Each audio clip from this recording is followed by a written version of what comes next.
무당 아줌마와 만나게 되면서 실제로 겪었던 실화괴담.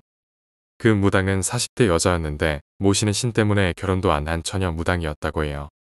외할머니 말씀으론 아는 사람만 아는 유명한 무당이라고 하셨죠. 그런데 옷도 무당 같은 옷이 아니라 사복을 입고 넉살 좋게 웃으며 엄마 아빠를 반겨서 처음엔 그 집의 무당 가족 중 한 명인 줄 알았다고 해요. 외할머니가 먼저 바닥에 앉으시고 따라서 엄마 아빠가 앉으려고 하는데 그 사람이 그렇게 걱정되면서 왜 안 데려왔대? 데리고 와야지 라고 하시더래요. 엄마 아빠가 갑작스럽고 당황해서 아무 말도 안 하고 서 있었더니 일단 앉으시고 딸은 안 데려와도 아들은 데려오지 그랬어 하며 우리가 겪은 일을 듣지도 않고 줄줄 꿰고 있더래요. 구체적이진 않아도 딸은 한 번 죽을 뻔하고 아줌마는 놀라 나자빠지고 아저씨는 한 번 호되게 홀리고 아들은 한 번 지독하게 괴롭힘을 당하지 않았느냐 이런 식으로 알고 있더랍니다. 어떻게 아는 거냐고 물었더니 정작 그 귀신은 아닌데 그 집에 있는 귀신 중 하나가 엄마에게 붙어와서는 자랑하듯이 이야기해주고 있다고 아주 재밌어 한다고 하더래요. 무당 말론 그 집엔 귀신이 여럿 있는데 아주 악질인 귀신 하나가 나쁜 짓을 도맡아 하고 있고 그 귀신은 재미로 그러는 게 아니라 화가 나서 그러는 거라면서 나머지 귀신 중 지금 엄마에게 졸졸 따라다니는 귀신은 그게 재밌어서 같이 장난을 친다고 했어요. TV 끄고 소리내고 자잘한 것은 엄마 따라다니던 귀신 짓이라고 하더랍니다. 아빠가 그러면 어떻게 하면 되냐 이사 가면 되냐고 이것저것 여쭤보았더니 아들을 데려왔으면 좋았을 텐데 안 데려왔으니 어쩔 수 없고 본인이 어차피 그 집으로 가봐야 될 것 같으니까 올라갈 때 같이 올라가서 살펴보겠다고 하셨대요. 그리고 무당이 그 집에 있었던 일을 자세히 알려달라고 해서 엄마 아빠가 이것저것 이야기해드리고 있었는데 갑자기 무당이 사색이 되어서 빨리 애 맡긴 곳에 전화해보라고 그러더래요. 이유를 물어보지도 못하고 엄마 아빠도 허둥지둥 고모할머니 댁에 전화했는데 오빠가 그때 엄청 아팠어요. 엄마 아빠 가고 난 뒤부터 머리가 너무 아프다고 하루 종일 끙끙 앓았었어요. 그래서 고모할머니가 오빠와 저를 데리고 병원 열자마자 병원에 갔는데 오빠가 갑자기 진짜 멀쩡한 얼굴로 할머니, 나 이제 안 아파요. 이러고 의사도 아무 문제 없다고 해서 다시 집에 왔더니 또 시름시름 앓고 밤새 고모할머니는 잠도 못 주무시고 오빠 보느라 진을 빼셨어요. 거기다가 그땐 엄마 아빠가 핸드폰도 없고 외할머니 댁 연락처도 없어서 연락이 안 됐었거든요. 전화가 끝나자마자 무당 아주머니가 당장 가는 게 좋지 않겠냐고 본인도 같이 가주신다 하셔서 엄마 아빠랑 외할머니랑 무당 아주머니랑 급하게 고모할머니 집으로 갔대요. 내려가는 길에 오빠 아픈 걸 어떻게 아셨냐고 물으니 엄마 옆에 붙어있는 그 귀신이 갑자기 깔깔대고 웃고 너무 좋아하는 꼴이 분명히 그 악기가 애들에게 해코지했구나 싶어서 알았대요. 무당 이야기를 듣고 나서 엄마는 계속 오빠 걱정에 엉엉 우시고 외할머니는 달래주시고 아빠는 무슨 정신으로 운전했는지 기억도 안 날 정도로 정신없이 달려오셨대요. 저는 낮잠 자고 있을 때 엄마 아빠가 고모할머니 댁에 도착하셨는데 고모할머니 집에 들어가자마자 엄마보다 무당 아주머니가 먼저 오빠에게 달려가서는 오빠를 안고 엉엉 우시더라고요. 고모할머니는 생전 처음 보는 여자가 저희 오빠를 안고 우니까 놀라서 멍하니 쳐다보고 엄마는 그때 아무 이유도 없이 갑자기 서러워져서 무당이랑 같이 막 우셨어요. 무당 아주머니랑 엄마랑 정신없이 눈물바다가 되었을 때 외할머니가 고모할머니께 상황 설명을 한 뒤 아빠는 주차하고 올라오셨고 아빠가 자고 있는 저를 깨워 집으로 가자 하셨어요. 고모할머니도 천주교셨기 때문에 달갑진 않으셨기에 같이 안 간다고 하셨어요. 그래서 고모할머니께 인사드리고 집으로 가는데 차가 좁아서 저는 엄마 무릎에 앉아서 가고 오빠는 무당 아주머니 무릎에 앉아서 갔는데 무당 아주머니가 오빠를 계속 쓰다듬으면서 중얼거리셨어요. 저는 그때 그 아주머니가 무당 아주머니인지도 모르고 그냥 아는 사람인가 보다 생각했죠. 정말 신기한 게 그때까지도 엄마 아빠는 오빠 이름을 그 아주머니한테 알려준 적이 없는데 아주머니는 오빠 이름을 어떻게 아셨는지 집 가는 내내 오빠의 이름을 주문처럼 외우셨어요. 외할머니가 엄마한테 우는 모습이나 말투로 봐서는 아마 외할아버지였을 거라고 하셨대요. 집에 도착하고 차에서 내리자마자 무당 아주머니는 오빠를 내려놓고 무표정으로 집 안으로 가장 먼저 들어가셨고 다시 오빠를 끌어안거나 하지 않았어요. 집 안에 들어가서도 특별한 행동은 없고 그냥 이 방 저 방 둘러보고 다니다가 유독 한참 동안 멈춰서 계신 곳이 있었는데 창고방이랑 안방 화장대 앞이었어요.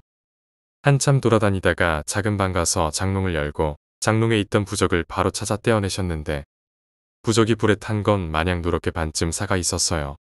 그러고 새 부적을 척 붙이시고는 오빠에게 숨고 싶으면 저번처럼 발길 닿는 곳에 숨으면 돼. 안전하니까. 라고 하셨어요.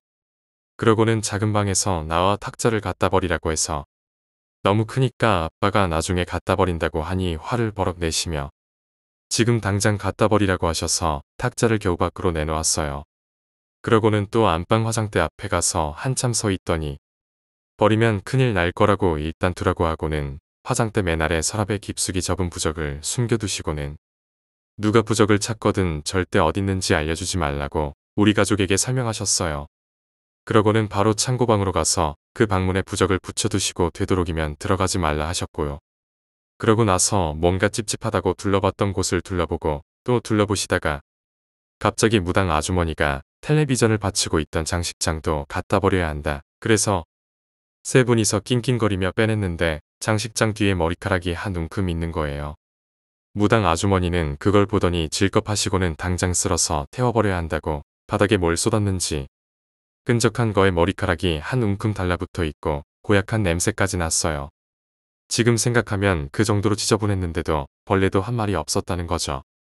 엄마 아빠는 장식장 버리러 가시고 무당 아주머니는 수건을 빨아오셔서 독한 집이야 하시며 그 머리카락들과 끈적거리는 걸 열심히 치우시더니 다 치우고는 머리카락이랑 오물 묻은 수건을 봉지에 싸서 태우셨어요. 엄마 아빠한텐 뱀술에 사은 머리카락이야 라고 하셨어요. 그 끈적한 게 아마 뱀술이었나 봐요.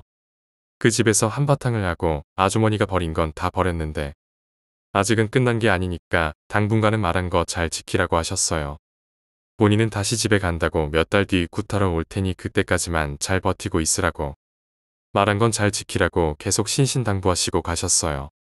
무당 아주머니가 다녀가신 후 집안 꼴은 난장판이 되었어요. TV는 바닥에 떡하니 대충 놓여있고 내릴 때 잘못 내린 건지 몰라도 TV가 고장도 나버렸고요. 소파 앞은 횡했습니다. 근데도 신기하게 진짜 아무 일이 없는 거예요. 너무 일반 가정집 같아서 이상할 정도로요. 텔레비전 없어도 가족들끼리 잘 놀았어요. 그래도 가족들이 전부 다 약속이라도 한 듯이 서로 무섭다는 이야기를 안 했고요. 그냥 거실에서 불 켜놓고 제가 갖고 놀던 살구랑 부루마블 꺼내놓고 하고 놀고 전 정말 진심으로 재밌었지만 엄마 아빠는 억지로 웃고 놀고 그러고 있었던 것 같아요. 그러다 밤 되면 가족끼리 우르르 화장실 가서 양치하고 가족들 차례로 볼일 보고 나머지 가족들이 밖에서 기다려주고 우르르 안방으로 들어가고 그렇게 그날 다 같이 잘 잠이 들었는데 밤새 자꾸 잠에서 깨는 거예요. 좀 몽롱하게 깼는데 바닥에 소리가 나는 걸 들었어요. 소리는 들리는데 확인할 수가 없었거든요. 무슨 수면제 먹은 것 마냥 맥없이 다시 잠들고 반복했던 거죠. 눈꺼풀이 정말 천근만근인 그런 느낌이랄까요. 계속 그렇게 일어났다 기절했다 깨고 자고 하는 동안 밤새 소리는 계속됐어요. 아침에 일어났는데 엄마 아빠 오빠 전부 밤에 무슨 일 있었는지 아무 말도 안 했기 때문에 저만 그 소리를 들은 줄 알고 그냥 넘어갔어요. 그렇게 한 달은 가족 모두 잘 지내는 것 같았어요. 한 달 정도 지나서 날씨가 좀 쌀쌀해질 때쯤이었는데 오빠랑 저랑 학교 갔을 때 주인집 할머니가 찾아왔었는데 엄마 아빠가 구태도 되냐고 연락했더니 찾아오신 거였어요. 오자마자 다짜고짜 엄마 아빠에게 동네 시끄럽게 무슨 굿을 하냐며 집계야 걸마 되지도 않았고 좀 조용히 살다 나가면 안 되냐고 화를 내셨대요. 집이 몇 년 있다가 철거될 거라서 계약이 길진 않았거든요. 한참 실랑이를 하다가 엄마 아빠는 홧김에 그러면 오늘 하루 이 집에서 주무셔 보시라고 그러셨대요. 근데 주인집 할머니가 알겠다고 하셔서 진짜 저희 학교 갔다 왔을 때 주인 할머니가 계셨어요. 솔직히 저희 엄마 아빠는 진짜 주무시고 간다고 하시기에 좀 이상하게 생각되고 놀라셨고요. 다툼도 있었고 오기로 주무시라고 하신 거였는데 말이죠. 오빠랑 저는 엄마 아빠가 주인 할머니 오늘 주무시고 가실 거라 그러길래 할머니께 인사드린 후 어색하게 앉아있다가 같이 저녁 식사하는데 그 할머니께 엄마 아빠가 작은 방에서 주무시라고 했거든요. 근데 갑자기 저녁 먹다가 할머니가 창고방을 가리키며 저 방은 뭐로 쓰고 있냐고 물으시는 거예요. 엄마 아빠 말씀으론 이미 다 설명 들으셔놓고 또 물으신 거래요. 엄마 아빤 그냥 창고라고 하고 다시 설명했더니 식사하시다 말고 갑자기 그 방을 구경하시겠다며 그 방문을 열고 들어가시는 거예요. 엄마 아빠는 그때 너무 놀라서 밥 먹다가 더 먹지도 못하고 멍하니 그 모습을 보고 계셨대요. 방 안 둘러보시다가 방문에 있는 부적을 보시더니 이런 걸 왜 갖다 붙여놓았냐고 물으시길래 제가 그 방에 무당 아주머니가 들어가지 말라고 했는데요. 라고 대답했더니 할머니가 갑자기 그 방에서 주무신다는 거예요. 엄마 아빠가 계속 말리고 설득했는데도 끝까지 거기 주무신다고 하셔서 이불을 그 방에 깔아드리고 저희 가족은 그냥 안방에서 잤어요. 근데 한참을 자고 있을 때 엄마가 이상한 소리를 들으셨어요. 막 화내는 소리였는데 뭐라고 하는진 몰라도 분명 누가 화내는 소리 같았대요. 아무리 생각해도 그 방에 주무시는 할머니 목소리인 것 같아서 엄마는 아빠를 깨워서 그 방으로 가셨어요. 아니나 다를까 그 방 안에서 할머니가 어디 있어 죽는다 하시며 방 안에서 뭘 던지시는지 책 같은 거 던지는 소리와 물건 던지는 소리가 났대요. 엄마 아빠가 놀라서 방 문을 열려고 하니 뻑뻑하게 전보다 좀 안 열리는 느낌이었대요. 근데 그 방문을 열자마자 그 할머니가 여기 있다 하고 소리치시면서 방 안에서 툭 튀어나오셔서 문지방으로 달려드셨대요. 엄마는 깜짝 놀라서 소리 지르시고 그 바람에 제가 깼어요. 잠에서 깨서 그 방 쪽으로 갔는데 할머니는 문지방에 막 달려드시고 아빠는 할머니를 막 뜯어말리시며 여보 여관집 좀 불러와 하시며 다급하게 소리치고 계셨어요. 아빠가 할머니를 말리시며 봤는데 할머니가 달려드는 문지방에 접어놓은 종이가 테이프로 발려있더래요. 우리 가족도 모르게 무당 아주머니가 부적을 붙여놓고 가신 거죠. 아무튼 엄마는 잠에서 깬 저희를 방에 들어가라 하고 여관집으로 가서 아저씨를 부르러 가셨어요. 엄마가 여관 아저씨를 데려와서 할머니를 아빠랑 아저씨가 겨우 그 방 밖으로 데리고 나왔는데 아빠 말씀으론 그때 그 할머니 힘이 보통 노인네 힘이 아니라 장사였다고 아저씨랑 아빠가 함께 말리는 힘으로도 힘드실 정도였대요. 근데 더 이상한 건 겨우 방 밖으로 떼어내니 할머니가 아무 일도 없다는 듯 소파로 가서 주무셨다는 거죠. 그 모습을 여관집 아저씨와 엄마랑 아빠가 한참 넋 나간 듯 보고 있다가 여관 아저씨가 자기 어머니 왜 저러는 거냐고 따져 물으시는데 엄마 아빠도 뭘 알아야 대답을 하니 서로 답답해했죠. 아저씨도 결국 내일 이야기하자며 그 할머니를 부축해서 내려가셨어요. 그 일이 있는 동안 저는 다시 방에 와서 오빠 옆에 누웠다가 얕게 잠이 들었어요. 그때 제가 꿈을 꿨는데 제 꿈에 노란 한복을 입은 아저씨가 나와서 제 이름을 부르며 이리로 오라고 하는 거예요. 저는 거부감이 없었던 그 아저씨에게 다가갔어요. 그랬더니 아저씨가 갑자기 일어나 하고 호통치셨는데 그 소리가 무슨 귀 바로 옆에서 천둥이 치듯이 크게 들리는 거예요. 무섭다는 느낌은 아니었고 그냥 많이 놀랐어요. 무튼 너무 놀라서 잠에서 벌떡 깼는데 꿈에서 본 아저씨의 얼굴이 너무 생생한 거예요. 방은 깜깜하고 너무 조용한데 방문은 살짝 열려있고 밖에서 어른들 소리가 들리는데 왠지 거실에 나가기보단 오빠를 깨워야겠다 싶어서 오빠를 흔들어 깨웠어요. 그랬더니 오빠가 깜짝 놀란 사람처럼 벌떡 일어나는 거예요. 저는 계속 멍했는데 오빠도 뭘 생각하는지 아무 말도 없고 둘이 그냥 엄마 아빠 들어오실 때까지 멍하니 앉아 있었어요. 엄마 아빠가 그때 방에서 들어오셨고 두 분 다 방에 들어오셨다가 저희가 앉아 있으니 놀라서 불부터 켜시고 나쁜 꿈이라도 꿨냐고 물어보셨는데 그냥 어떤 노란 옷 입은 아저씨가 꿈에 나왔는데 나보고 일어나라고 소리쳤어. 근데 아저씨 목소리가 너무 커서 놀라서 일어났어. 라고 했어요. 그랬더니 오빠도 꿈에서 그 아저씨를 봤다는 거예요. 오빠는 꿈속에서 잠에서 깼는데 엄마 아빠랑 제가 방 안에서 뭘 찾고 있더래요. 오빠가 엄마 아빠한테 뭘 찾냐고 물으니 엄마가 오빠한테 밖에 무당 아줌마 오셨는데 부적을 가져오라고 하신다. 그러고 곧바로 아빠가 근데 어디 있지? 너 기억나? 하시는데 오빠는 아무리 생각해도 이상하더래요. 무당 아줌마가 그렇게 몇 번씩이나 말했는데 엄마 아빠가 왜 기억을 못하는지 이상하기도 하고 제가 막 엄청 빠른 속도로 바닥을 기어다니며 방 장롱 아래를 보고 다니는 게 너무 무섭고 이상하더래요. 가장 결정적으로 엄마 아빠가 저희에게 야라고 안 부르시거든요.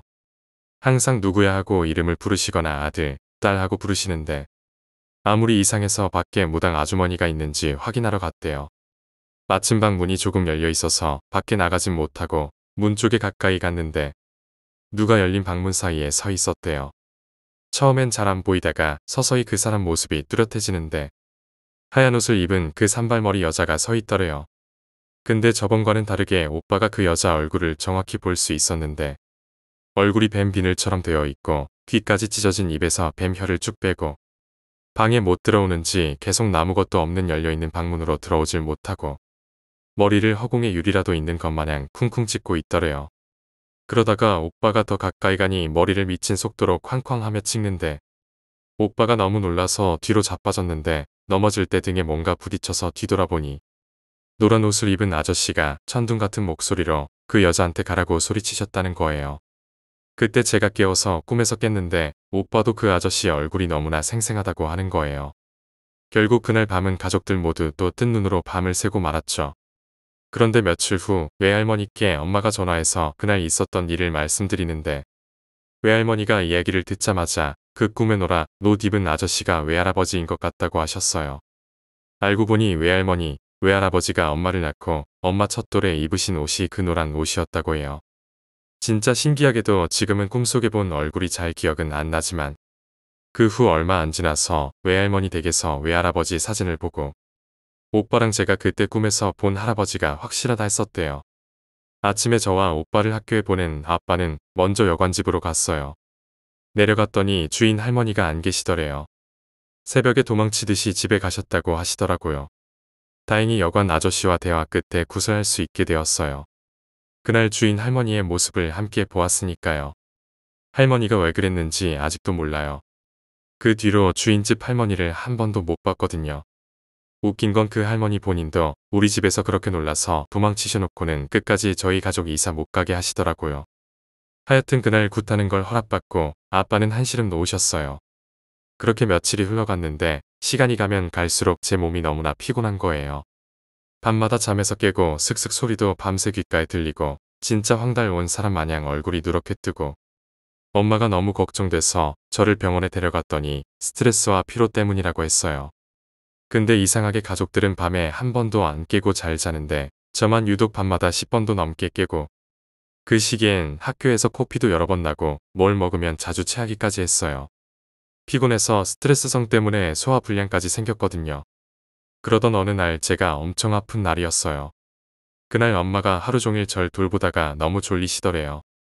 밤 12시에 너무 졸려서 미칠 것만 같은데 제가 혹시나 엄마 잠든 사이에 무슨 일 일어날까봐 이를 악물고 졸음을 참으셨는데 12시 반쯤 되니까 제가 갑자기 엎드려 눕더니 몸을 웅크리고 무슨 저라는 자세로 한참을 있더래요. 엄마는 제가 배가 아파서 그러나 싶어서 왜 그래? 배가 아파 하고 저를 일으키려고 하는데 제가 진짜 꿈쩍도 안 하더래요. 제가 그때 몸무게 정도면 엄마가 번쩍 들 수 있을 정도인데 말이죠. 옴짝달싹도 안 해서 엄마가 다급하게 아빠를 깨우셨어요. 근데 아빠도 안 일어나시는 거예요. 엄마는 한 10분가량 저를 어떻게 해보려고 씨름을 하시다가 너무 피곤하고 저에게 못 이겨서 나가 떨어지셨대요. 근데 제가 갑자기 조금씩 움직이더니 땅에 머리를 쳐박고 저라는 자세로 방을 막 기어다니기 시작했대요. 손톱을 세워서 바닥을 긁으며 다니더랍니다. 빠르지도 느리지도 않게 이상한 포즈로 손톱이 바닥에 스쳐서 스스슥 소리내며 기어다니는데 엄마는 너무 놀라고 무서워서 멍하니 그걸 보시고 계셨대요. 그 모습을 아무것도 못하고 홀린 듯 지켜보시다가 본인도 모르게 잠드셨는데 아침에 일어나니 그 일이 꿈인지 생시인지 분간이 안 가더래요. 그래서 외할머니께 전화드려서 제가 아프단 것과 밤에 본 모습을 말씀드렸더니 다음날 당장 무당 아주머니와 내려온다고 하셨대요. 오후에 무당 아주머니께서 제 안부를 물으시고는 제가 아프기도 하니 오늘 밤 어떻게 보내야 하는지 알려주셨대요. 다른 가족들에겐 아무도 알리지 말고 밤 12시가 되면 화장대 서랍에 숨겨둔 부적을 꺼내서 오른손에 쥐고 그걸 품에 안고 방문을 등지고 앉아있으라고. 밤 12시 반부터 엄청나게 잠이 쏟아질 텐데 절대 새벽 4시까지 잠들면 안 되고 소리도 내지 말고 숨 죽여 있어야 한다고 했대요. 또 제가 어떤 행동을 하던지 건드리지 말고 가만히 부적만 품고 있으라고 하셨대요. 4시가 되면 화장대 서랍 중 다른 곳에다 부적을 숨겨두고 그 다음 날엔 오빠랑 저를 학교에 보내지 말고 가족 모두 집에서 기다리라 하셨대요. 그날 밤이 되어 가족들은 모두 잠들고 엄마는 계속 저를 돌보시다가 12시가 되기 좀 전에 화장대에서 부적을 꺼냈대요. 그걸 아주머니가 알려주신 대로 오른손에 꽉 쥐고 품에 안은 채 문을 등지고 앉아있는데 진짜 미친 듯이 잠이 쏟아지더래요. 입 안쪽 살을 깨물어가며 잠을 참고 있는데 제가 또 엎드려서 절하는 자세를 하더래요. 엄마는 놀랐지만 그냥 그 모습을 숨죽여서 지켜보고 있으셨는데 제가 전날처럼 얼굴을 쳐박고 손톱을 세우는 게 아니라 무슨 강아지처럼 엄마한테 기어와서는 엄마 옆에 강아지가 눕듯이 가만히 누워있더래요. 제 행동을 보느라 잠이 좀 깬 것도 잠시고 전날처럼 홀리기라도 한 듯 잠이 쏟아지는데 볼을 그렇게 피가 나도록 깨물어도 정신이 안 차려지고 너무 졸려서 어쩌다 잠들 때도 있을 정도였대요. 근데 그럴 때마다 제가 엄마 다리 위에 두 손을 올리고 꾹꾹 눌러서 깨우더라는 거예요. 그렇게 겨우 4시까지 버티더니 저는 언제 그랬냐는 듯 제자리로 돌아가 잠들고 엄마는 가족들이 모르게 다른 서랍에다가 부적을 숨기고 잠드셨대요. 그러고 다음 날 무당 아주머니가 외할머니와 함께 집에 찾아왔어요. 이상하게 아주머니가 갈치를 한가득 사들고 오셨는데 엄마한테 갈치를 주며 오늘 저녁은 이걸로 하라고 하셨대요. 갈치는 일단 냉장고에 넣어둔 뒤 무당 아주머니와 우리 가족은 거실에 모였어요. 아주머니가 한참을 아무 말도 없이 집안 이곳저곳을 보시다가 갑자기 엄청 상냥한 말투로 엄마한테 혹시 미미라는 고양이 기억해요? 하고 물으셨는데 엄마는 그 말을 듣는 순간 머리에 뭔가 쿵 하고 얻어맞은 기분이었대요. 미미는 고양이인데 엄마가 중학생 나이쯤부터 키웠는데 길고양이인 고양이가 아기를 낳다가 아기는 몸이 너무 약해서 죽고 미미도 거의 죽어가던 걸 엄마가 주워와서 외할머니 허락에 키웠대요. 외할머니는 미미한테 살쾡이가 살쪘다고 살찐아라고 불렀는데 엄마는 그게 너무 마음에 안 들어서 외할머니 모르게 미미라는 이름을 붙여주셨대요. 그 이름은 엄마만 알고 있고 설상 외할머니가 알고 계셨다 해도 무당 아주머니가 알 수는 없었을 텐데요. 정성 들여서 돌봐서 회복한 뒤로도 거의 10년가량을 키웠는데 사실상 키웠다고도 할 수 없는 게 원래 길고양이라 집에만 있진 않았대요. 근데 항상 엄마가 학교 다녀올 시간만 되면 대문 쪽에 가만히 앉아서 기다리고 외할머니가 주는 밥은 안 먹고 엄마가 주는 밥만 먹더래요. 엄마를 그렇게도 따르더래요. 근데 어느 날부터 안 보이더래요.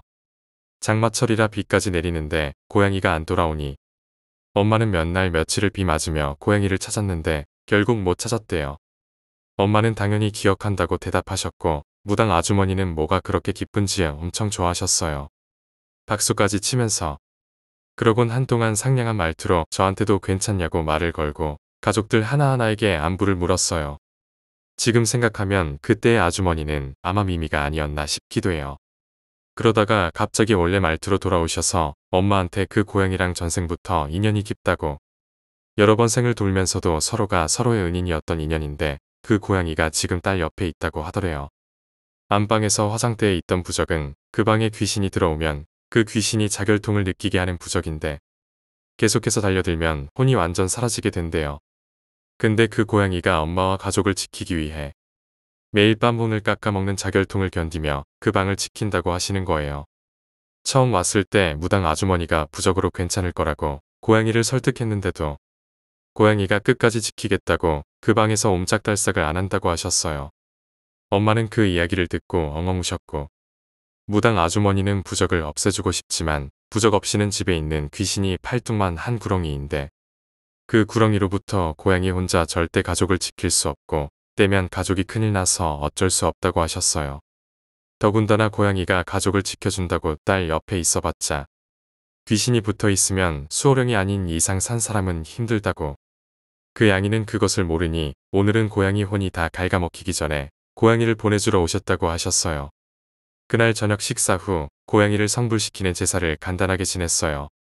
구실하기보단 간단한 제사였어요. 사오셨던 갈치는 제사상에 올라갔고요. 그때 저는 무당 아주머니가 시키는 대로 가만히 앉아 있었는데 제사 지내는 중간중간 기억이 뚝뚝 끊기듯 기억이 안 나는 부분이 있어요. 엄마 아빠 말씀으론 아무 일 없이 끝난 일이래요. 무당 아주머니는 제사 후 곧바로 가셨어요. 당장 구순 못하니까 몇 달 더 있으라고 하셨는데 이유는 모르겠어요. 그 당시에 가족들이 왜요? 이유가 뭐예요? 당장 해주세요 따질 입장도 아니었고 엄마 아빠도 그런 성격이 못 되셔서 못 물어보셨다더라고요. 아무튼 그 제사를 지내고부터 일단 저는 잠을 잘 자게 되었어요. 근데 무당 아주머니가 가시면서 새로 당부한 게 있는데 오빠한테 꿈에 뭐가 나와서 말을 걸든 대답하지 말라고. 하더라도 4번 이상 대답하면 절대 안 된다고 하고 내려가셨어요. 그 뒤로 3개월가량 가족끼리 안방에 갇힌 것처럼 살았어요. 이미 그 집에 겁을 먹은 탓에 스트레스도 엄청났고 무당 아주머니가 안방 말고는 잠자리로 안전한 방이 없다 하셨거든요. 그렇게 3개월가량 오빠는 잊을만 하면 이상한 꿈을 꿨대요. 오빠 일기에 적혀있는 걸로 말씀드리자면 병원에서 의사 선생님이 어디 아파서 왔냐고 묻는 꿈이나 길을 잃어버렸는데 경찰서에 갔더니 경찰한테 이름 등을 질문받는 꿈. 엄마가 화내시며 뭘 잘못했는지 묻는데 말할 때까지 때린다는 꿈. 심지어 퀴즈쇼에 나가는 꿈까지 꿨대요. 그게 무당 아주머니가 말하신 질문 때문인진 몰라도 신기하게 꿈꿀 때마다 오빠는 어떤 남자 목소리가 들리며 꿈이다, 꿈이야 하는 목소리를 들었대요. 오빠도 꿈인 줄 몰랐으면 대답했을지도 모르지만 매번 꿈인 줄 알게 해준 거죠. 그렇게 시간이 가고 마지막 한 달째엔 오빠가 전혀 꿈을 안 꾸게 되었어요. 신기하게 그 시기에 무당 아주머니가 연락도 없이 찾아오셨어요. 밤중에 갑자기 젊은 여자 한 명과 함께 오셨는데 원래는 사복 입고 다니셨는데 옷까지 무당처럼 차려입고 오셔서는 가족들 모두 오늘 밤 다른 곳에서 자고 오라 하셨어요. 그날 엄마와 저희는 고모 할머니 집에 자고 아빠는 가게에서 쪽잠 자고 아침 일찍 집에 갔더니 같이 왔던 젊은 여잔 이미 돌아갔는지 없었고 무당 아주머니가 끝났다고 인사하고 가셨대요. 가시면서 집에 향 냄새 다 빠지면 가족들 데리고 와서 이사 갈 때까지 편하게 지내라고 하시더래요. 무당 아주머니께 돈을 챙겨드렸더니 외할머니께 은혜 입은 게 있다고 돈은 거절하시고 그냥 가셨대요. 그 뒤로는 정말 거짓말처럼 아무 일도 없었고 우리 가족들은 2달 뒤에 이사 갈 수 있었어요. 이사 갈 때도 주인 할머니는 못 봤고요. 후에 아빠가 동네 사람들에게 들은 이야기로는 그 집에 전에 산 좋아하던 아저씨 부부가 살았는데 산에 가면 뱀을 잡아다가 산채로 술을 담그고 그걸 모으는 게 취미였다나 봐요. 어디까지나 소문이지만요.